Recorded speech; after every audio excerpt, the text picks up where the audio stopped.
আপনার রাউটারের অ্যাডমিন প্যানেলে ঢোকার জন্য আপনাকে যে কাজটি করতে হবে সেটি হলো যে আপনি আপনার ক্রোম ব্রাউজারে চলে যাবেন।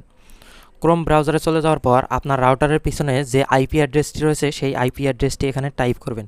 অথবা আপনি যদি আইপি অ্যাড্রেস না জেনে থাকেন তাহলে এখানে আপনার যে রাউটার সেই রাউটারের নাম লিখে দিবেন।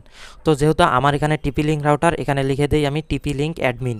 তো আপনার যে রাউটার সেই রাউটারের নাম লিখে অ্যাডমিন লিখে দিবেন।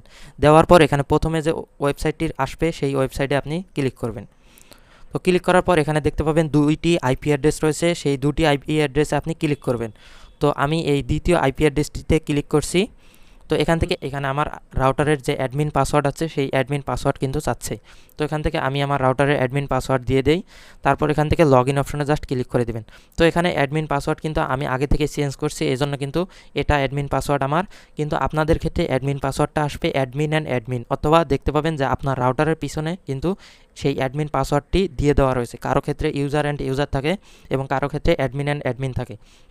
তারপর এখান থেকে আপনি লগ ইন বাটনে ক্লিক করবেন।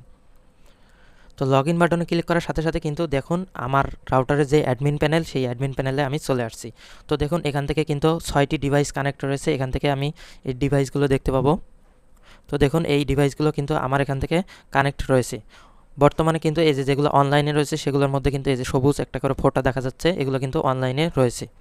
তো তারপর এখান থেকে আপনি ইন্টারনেট সেটিংয়ে দেখতে পাবেন যে আপনার এই পিপিওই কানেকশন না কোন কানেকশন।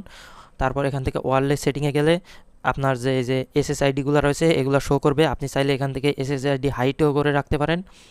এখান থেকে এই যে দেখুন দুইটা ব্যান্ড, এটা কিন্তু আমার ডুয়েল ব্যান্ডের রাউটার। এখান থেকে আমি চাইলে কিন্তু দুটা এসএসআইডি ইনেবল করে রাখতে পারি অথবা একটা এসএসআইডি ইনেবল করে রাখতে পারি। এখান থেকে হাইট এসএসআইডি অর্থাৎ আমি আমার এসএসআইডিগুলো কিন্তু হাইট করে রাখতে পারি। নিচের দিকে দেখতে পাবেন গেস্ট নেটওয়ার্ক রয়েছে। তারপর এখান থেকে দেখতে পাবেন অ্যাডভান্স অপশন, এখান থেকে কিন্তু আপনি অনেকগুলো অপশন পেয়ে যাবেন। অপারেশন মোড অর্থাৎ আপনি অ্যাক্সেস পয়েন্ট মোডে এটি ইউজ করতে পারবেন, রেঞ্জ এক্সটেন্ডার মোডেও ইউজ করতে পারবেন। তারপরে নেটওয়ার্ক অপশনে গেলে দেখতে পাবেন যে আপনার নেটওয়ার্কটি পিপিওইতে কানেকশন রয়েছে, আইপি অ্যাড্রেস দেখতে পাবেন।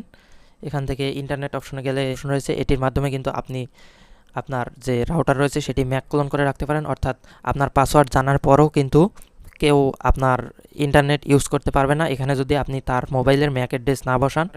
এছাড়া আপনি নিচের দিকে দেখতে পাবেন যে সিস্টেম অপশন রয়েছে, এখান থেকে গেলে কিন্তু আপনি নিচে রিবোট যে অপশন রয়েছে এটিতে ক্লিক করবেন। ক্লিক করার পর এখানে দেখতে পাবেন শিডিউল রিবোট নামে একটি অপশন রয়েছে। এই শিডিউল রিবোট অপশন ইনেবল করে রাখলে সপ্তাহে অথবা মাসে একদিন কিন্তু আপনার রাউটারটি অটোমেটিক্যালি রিবোট নেবে। তো এভাবে বিভিন্ন আরও অপশন রয়েছে, এই অপশনগুলো আপনি দেখে চালু করে নিতে পারেন অথবা অফ করে রাখতে পারেন, আপনার ইচ্ছা মতো আপনি এটা কনফিগার করতে পারেন। তো এভাবে কিন্তু অ্যাডমিন প্যানেল থেকে আপনার রাউটারটি আপনি ম্যানেজ করে নিতে পারেন।